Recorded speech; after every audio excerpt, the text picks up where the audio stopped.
Bonjour à tout le monde. Aujourd'hui, je vais faire une tarte aux pommes rectangulaire. Donc, j'ai posé ma pâte à plat, sans rebord, sans rien. Je vais y faire des trous pour pas qu'elle fasse des cloques. Voilà. Je vais, avec une cuillère à soupe,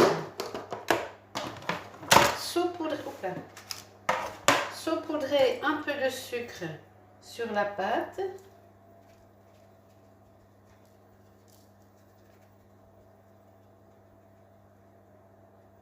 Il y en a un peu partout, hein.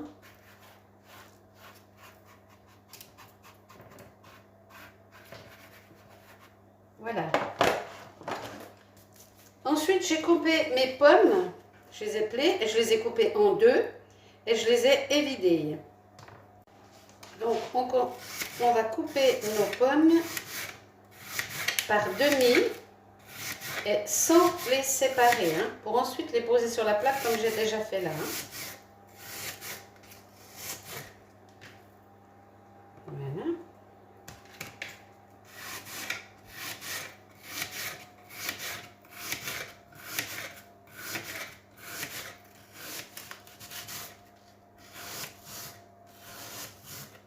Et voilà. Donc si j'ai pas besoin de celle-ci, c'est pas grave, je la mangerai. Voilà.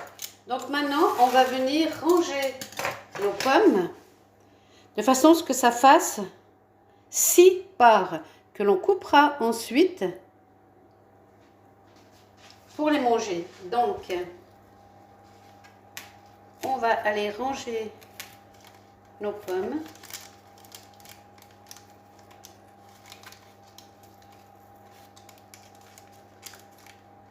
Bien au bord.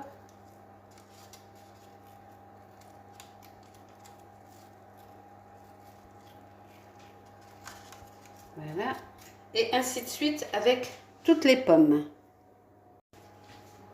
Toutes les pommes sont posées, donc je vais à nouveau saupoudrer un petit peu de sucre. Vous pouvez mettre du sucre stevia aussi, hein, si vous ne voulez pas mettre du vrai sucre. Hein. Ça s'utilise une cuillère à café de sucre stevia ou du sucre blanc comme ça.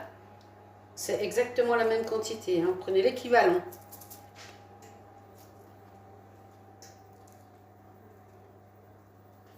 Voilà, qu'il y en ait un petit peu partout.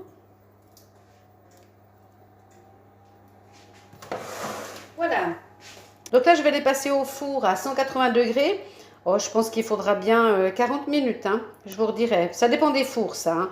Mais là, je vais mettre à 180 degrés 40 minutes et je regarderai si ça suffit. À tout à l'heure. Je viens de sortir la plaque du four.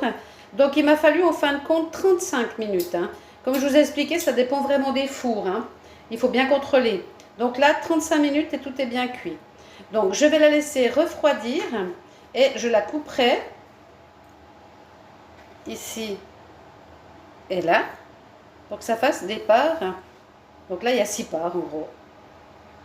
Voilà, je vous montrerai une fois coupée. Hein. Donc j'ai coupé la tarte et ça fait des petites parts comme ceci. Donc là, je vais les servir toutes simples comme ça, sans rien d'autre. Par contre, ce que vous pouvez faire, c'est mettre à chauffer un petit peu de gelée de groseille ou de gelée de coin.